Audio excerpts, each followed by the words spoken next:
Hello, everyone, and welcome back to another episode of the 815 LSx Talk podcast. This is episode number 7, and today we have a very special guest with us. We have Parker Mitchell.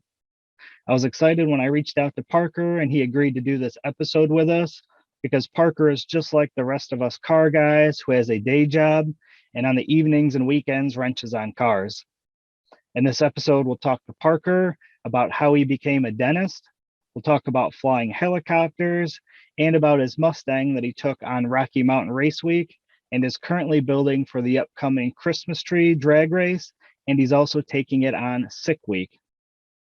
We'll also talk to him a little bit about driving in the 2.4 hours of the Mullets and the Danger Ranger 9000.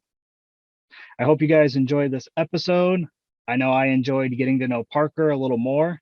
And after the episode, be sure to go check him out on YouTube at Teeth and Turbos and on Instagram at Parker Mitchell. As a reminder, this podcast is also played on most podcast streaming services such as Spotify, Google Podcast, and Apple Podcasts. Just go in and search for 815 LSx Talk. With that, let's get to today's episode. All right, today we have Parker Mitchell. You can find him on Instagram at Parker Mitchell, and you can find him on YouTube at Teeth and Turbos. Oh, yeah.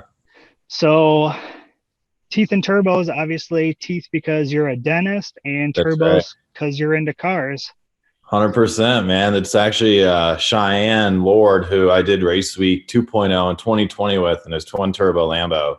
We were, bouncing the ideas of doing YouTube and just going for it. And so that's kind of when I first started making videos for that stuff. And he actually came up with the name Teeth and Turbos, and he's got a channel that's kind of grown at the same rate as mine.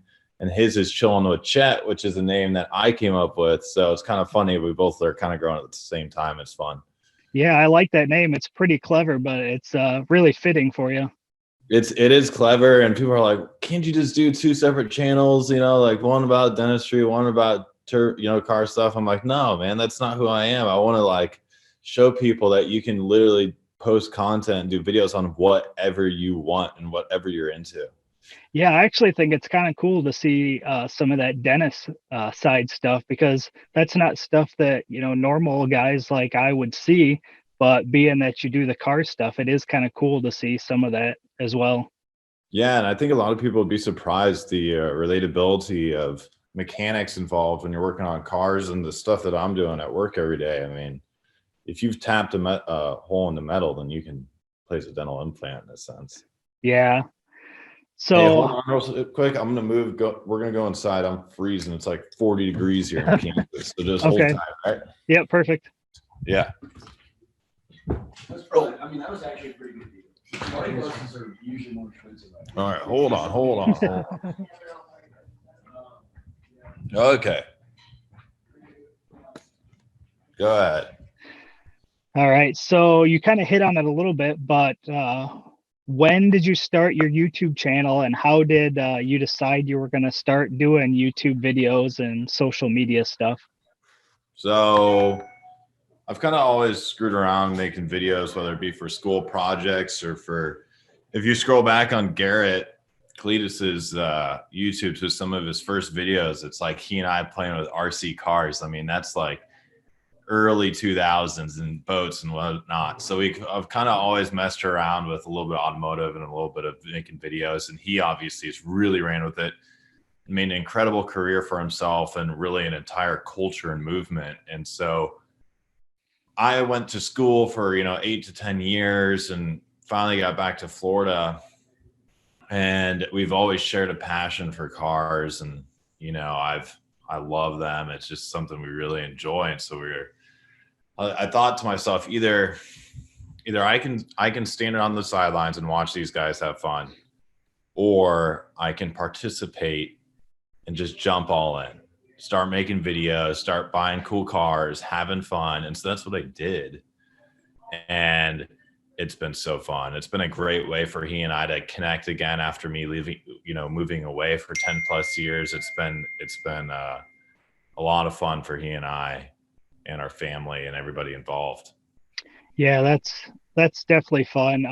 I always say that's one of the best things that I found doing YouTube, doing podcasts, is just connecting with other people around the world that share that same passion. So I'm going to meet the same types of people locally, but now Absolutely. with social media, now I can reach out and have conversations and talk car stuff with all kinds of people all over the world. And my channel is still really small, but just being able to reach out and talk to everybody to me has been a huge accomplishment. Right, right. That's great.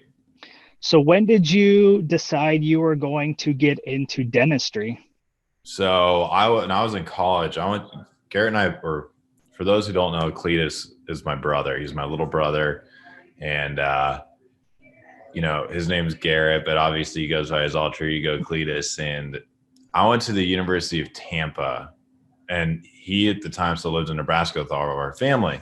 And while I was there, I'd met a dentist who worked with his hands, worked with people, had like a great lifestyle, and everything he was doing really appealed to what I like to do, So I got a job in the industry right away with a guy in Tampa, and he kind of taught me the ropes of some dentistry and orthodontics. And I was like, hey, this is pretty awesome. So I applied to dental school. I had good grades.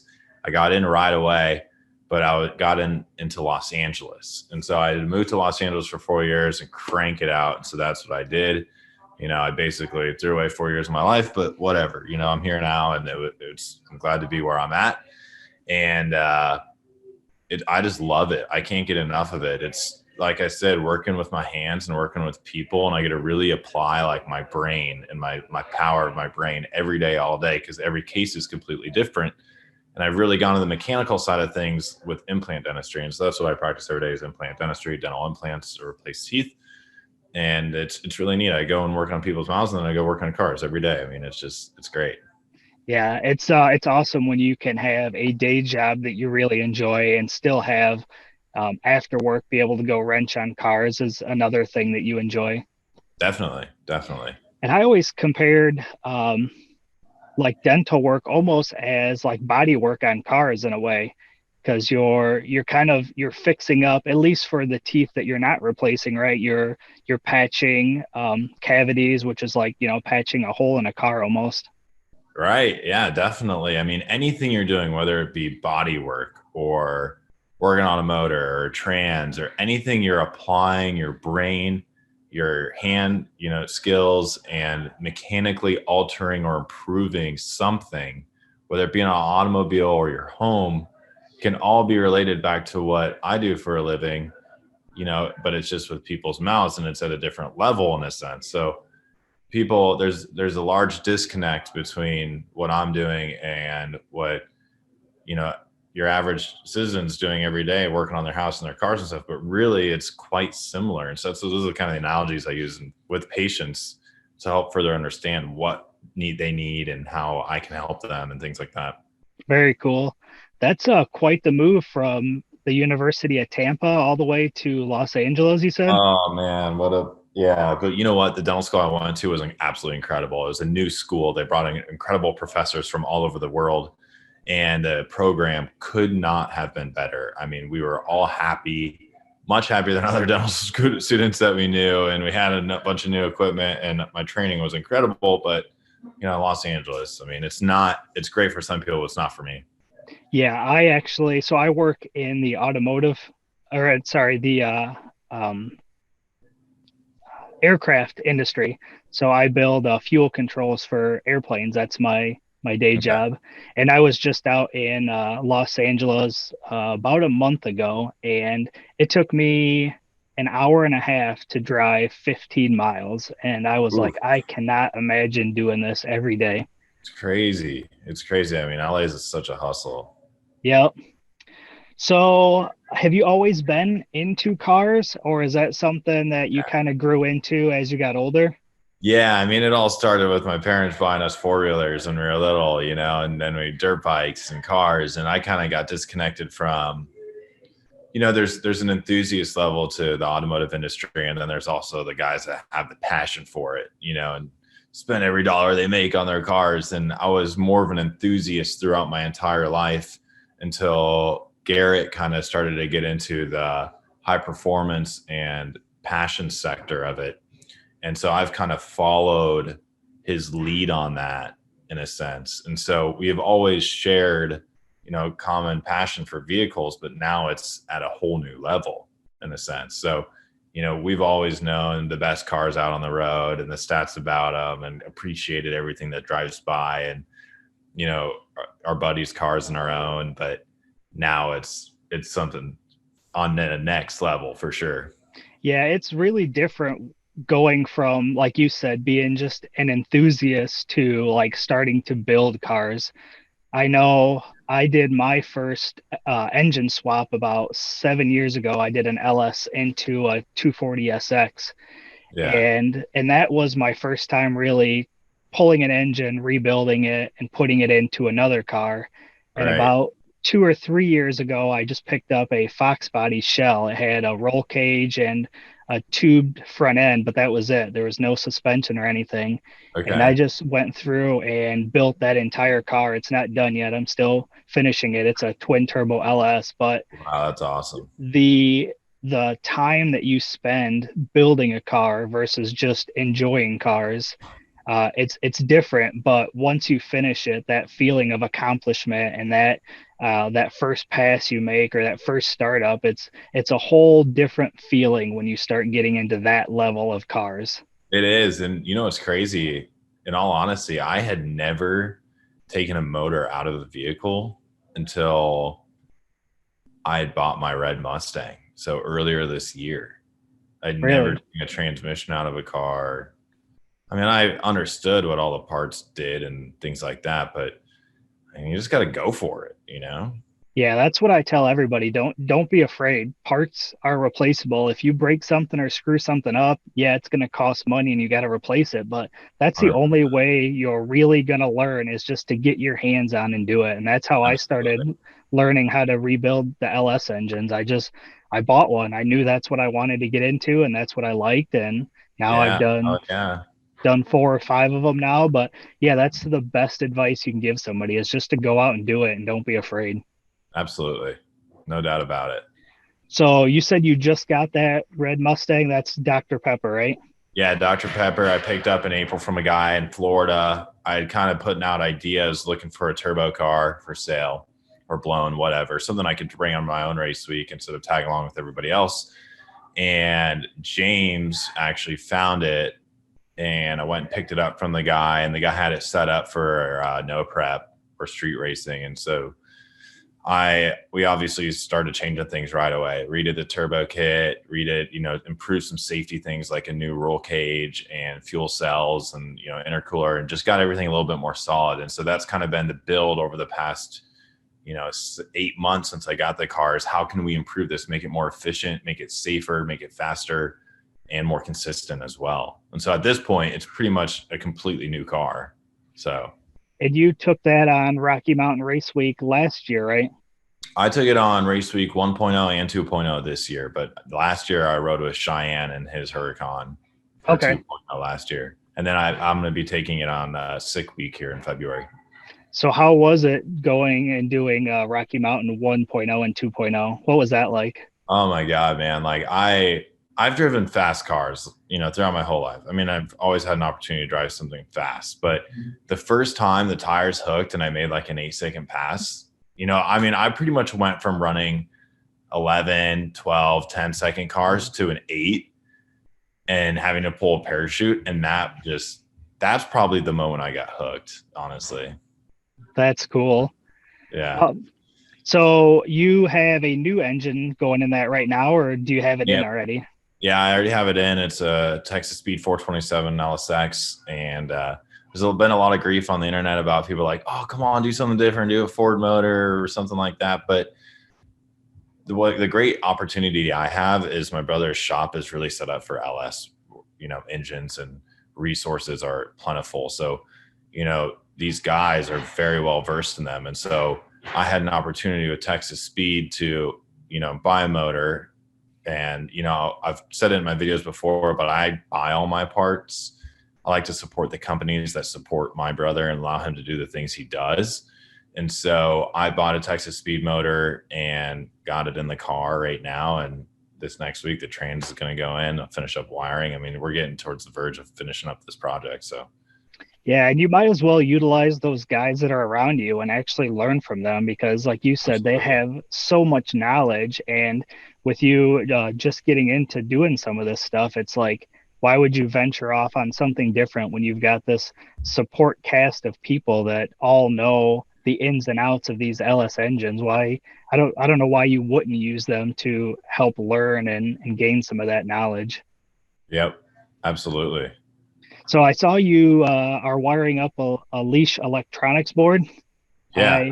I just bought one of those myself earlier this year and started wiring one up with my Holly Terminator X. Those two pieces are amazing and they are so easy to hook up. If people haven't used those, they definitely should look at those two products because they are Not that incredible. hard, especially for somebody who hasn't done wiring before. It's really not that hard to do. You just got to go for it. Yeah, and they have everything laid out on that leash board so nice where you've got it, it tells you what all you need to do, Did you get where the all the same one I wires have, go. the street race? The street strip board. Yeah, Yep. love it. Yeah, it's Yep. super cool. I did have an issue with mine, but I reached out to Leash and they were awesome. They had me send it back and they fixed everything. It was just the when you used your ignition input, it wasn't powering the outputs on the top. Uh, But I sent it back to them just and for they the had it. ignition relay. Yep. And they had it sent back to me within a couple days and they repowder coated it and everything. And so Yeah, they're nice. awesome, They're clean awesome. units. It's very simple. Yeah, awesome customer service as well. That's great to hear. Yeah, because I know Garrett has one on Mullet. Yeah. Yep. I think they're thinking about putting one in the Blazer as well. I'm not sure what their plan is there. Yeah, I think they're, like you said, they're so easy to use and they're not that expensive. So you might as well wire them up in all the vehicles if you can. Yeah, they are quite affordable. So the next thing is on the helicopter. So I see you do a lot of flying. How long have you been doing that and what got you into doing that? I started flying in June of this year, and what got me into it was I've always kind of had an interest in how they work, having RC helicopters and airplanes throughout my entire life. The physics aspect of it, because I have a degree in biology and physics, and so they always kind of fascinate me for what they are. And so in order to learn more about them, took a lesson and pretty much got hooked. I mean, it's a lot more difficult than I was expecting. It's not it's not like a car you can get in and learn how to drive from your mom and dad. It takes a lot of time to learn how to just hover. And you would think hovering would be easy, but it's probably the most difficult part of flying a helicopter. So, I've just really enjoyed the process and the learning aspect of it. I love to learn. And so that's what I've been doing. And it's been great. I'm close to 30 hours of flight time, getting ready to take my private pilot's written exam, and then hopefully take my check ride here over the next couple months. So, And then once you complete all that, you'll be able to fly on your own then? I will be able to fly my own. Well, I will get a solo endorsement soon as well. That'll allow me to fly my own, but without passengers. Okay. And then once you get your private pilot's license, after you do your check ride, which is kind of like the same check ride you would do to get your driver's license, where you go with an instructor and they critique your skills, then at that point you can fly with passengers. Okay, cool. Yeah, that sounds like a lot of fun. Yeah, it really is. And it's another one of those things that if you've thought about it, just go and do it, take a lesson. It's very expensive. It's $300 to $500 an hour that you're flying. I mean, to get a helicopter pilot's license is at least $20,000 at least. Oh, wow. Yeah. So what's the next step? Do you plan on buying a helicopter or is it something that you're just I'm kind of throwing around the idea. I've got a lot of purchases coming up, with cars and a house and my stuff with my practice that's probably going to limit me purchasing a helicopter anytime soon. But all I can say is that between our family, friends, and other people we know, there's a couple helicopters around that it would be nice to have my private pilot's license to join in on the fun of flying with our friends and family. Yeah, that's so cool. Yeah, it is. It is. It's a lot of fun. So besides Dr. Pepper, what other vehicles do you have? Do you still have the Fox body as well? I have the Fox body. Unfortunately, I think it's in its final resting place at the Freedom Factory. I need to dig it out of the grave once I figure out a good project for it. My initial plan was, I love the Hellcat drivetrain, and so my initial plan was to buy like a Hellcat pallet from Cleveland Power and Performance and swap it into the Fox. And to pick up one of those pallets, it's like 25 grand. And so I started looking around and I saw that car for sale, the Hellcat, for 30. And so for, similar money, I was able to buy that Hellcat with that many miles, 175,000 miles. And it's kind of worked out great. I didn't have to invest the time and the money into doing the swap. But yeah, I mean, that's been a fun project as well. It's a perfect burnout car and it's making like 860 wheel horsepower. I mean, Yeah. it's a lot of fun to drift and to do burnouts in. And then I daily drive a 12 valve, which I've actually got for sale right now. And I'm getting rid of that because it's my daily driver. And I love the truck. It's always been my dream truck to have a 12 valve second gen. But every day when I go out to my truck to go to work, I worry about it starting, and I work in an industry where there's people that rely on me to be there, especially when I have surgery every day in the morning. And I can't do that. So I ordered a new Super Duty that's going to be here in a couple months that I'm looking forward to having that peace of mind every day. And Nice. then I've got a Jeep Wrangler that my fiance drives and love that thing. It's a JLU lifted on 35s. It's a pretty beautiful truck. And then what else I got? The Ranger. That's probably things RIP. That thing was sweet, but I'll probably end up buying a new one for the next Danger Ranger. Yeah. I had a guy local to me that was in the Danger Ranger. He had the number 88. He finished third. And so I hung out with him a little bit, and I definitely want to try to either help him for the next one or even look for a Ranger locally myself and try to see if I can't prepare. That looked like it was so much fun. Oh man, it was so cool. Like what a great platform to do that with. It's so hilarious. Yeah, and even just like I said, knowing the guy that was in it and sitting on my couch watching it, it was just as exciting for me being at home cheering him on as I it would have know. probably been sitting there. But It's so cool. there's nothing that would beat actually being in the truck out there racing as well. Right. 100%. Make it happen. So you've done the Danger Ranger, you've done obviously Cletus and cars with the Fox body, which is where I saw you in Indy, and now you've got the Hellcat. Yeah. And then you've also done the 2.4 hours of the Mullets, right? Yeah. That was good. If you watch the race, I qualified like 16 out of 18 cars. My head just wasn't in the beginning. And then right off the start, I jumped 6 positions over the first couple laps. I mean, I went from 16th to 10th place quick. And then what happened was after a restart, I was going on the back straight and check engine light came on and I was running on like 4 cylinders. And so I stayed in it for a little bit and then got off the track. And then JH was like, dude, just go back out there with the car and have fun. So I did. And, I was able to stay fine in the corners and in the kidney, but then on the straights, everyone was just freight training me. So I got down a couple laps and finally Alan was like, number 20, get off the track. So I got off the track and just did a field. Yeah, that seems like it would be so much fun. Which unfortunately didn't give JH an opportunity to drive, but how did you like the chicane or the kidney versus the oval? yeah. Oh man, it adds just it kind of takes everybody down a notch. You can build up a lot of speed going on that oval. And so, all the professional drivers that are out there, it slows them down and allows other people to kind of catch up. And so obviously it is a driver's game because all the cars are on even playing fields, but that just added a whole nother level, which the fan base seems to have absolutely loved.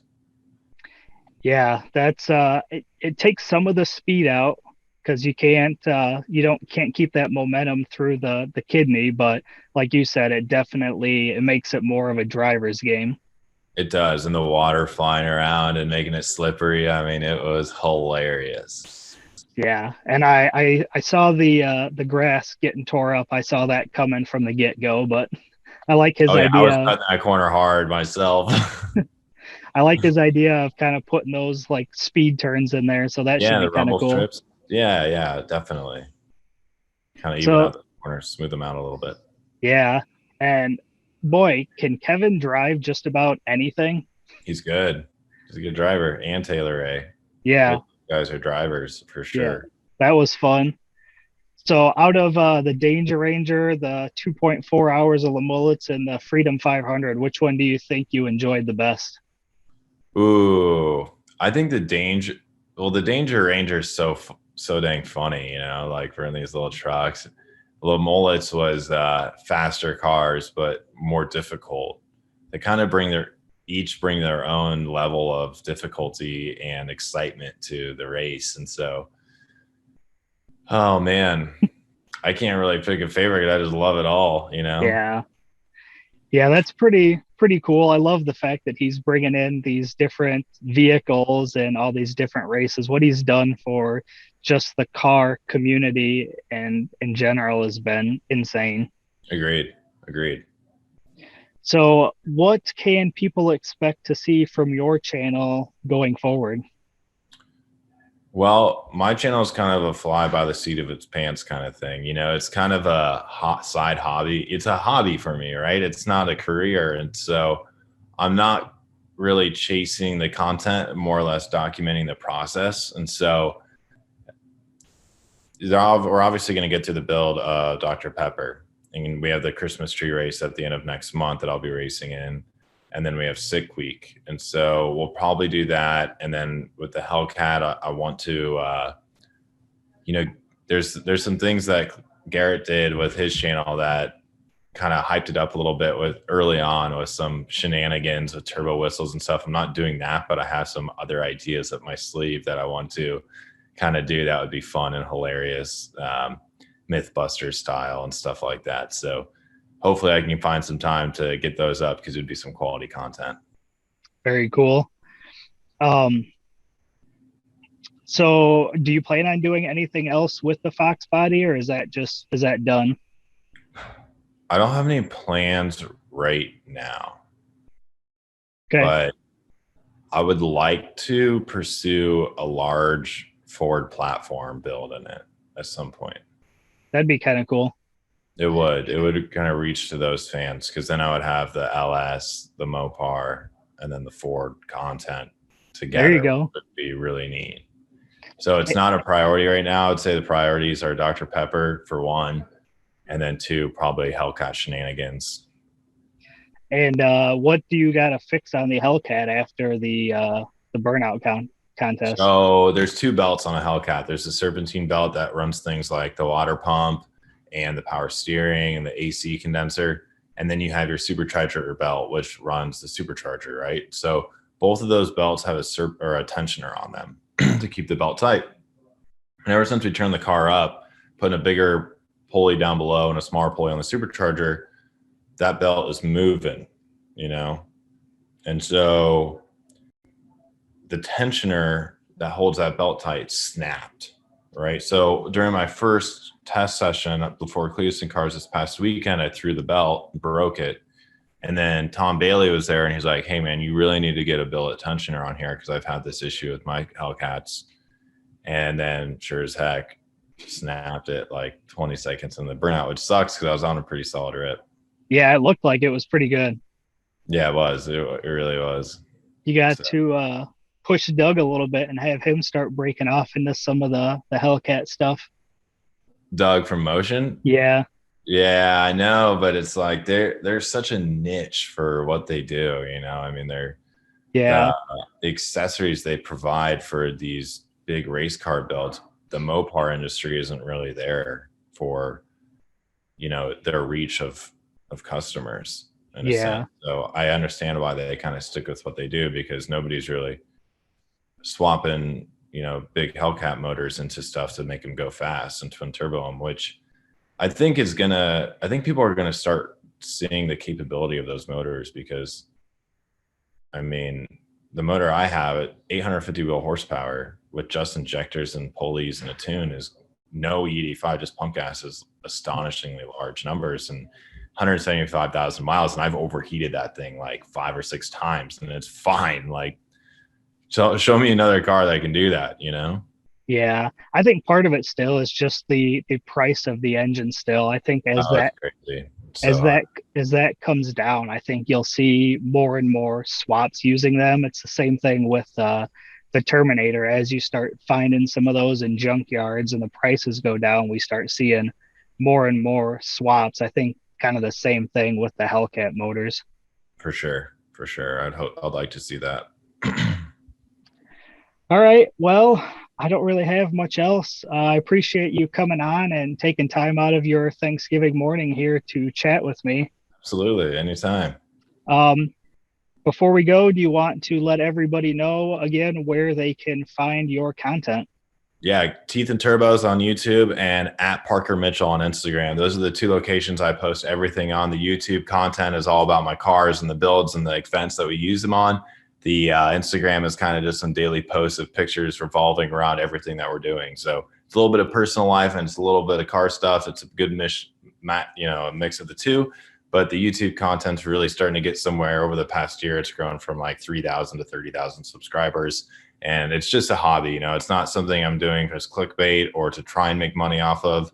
I'm there to support the guys that are here to make a living off of it and help boost them up and help support the companies that support them. So doing it for the fun of it and the love of the industry. Make sure you guys subscribe, like, follow. It's going to be a fun ride. All right. Thanks again. All right. That was such a fun episode to record. I hope you all enjoyed it as much as I did.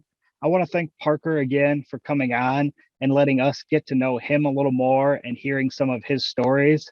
If you haven't already, be sure to go check him out on YouTube at Teeth and Turbos and also on Instagram at Parker Mitchell. If you want to be a guest on the show or have ideas on who we should have on the show, send us an email at 815-LSxSwaps@gmail.com. Also, don't forget to go check out our other social medias. We are on Facebook, Instagram, and TikTok at 815-LSx Swaps. Thanks again, Parker, and thank you all for listening. We will see you on the next episode of 815 LSx Talk.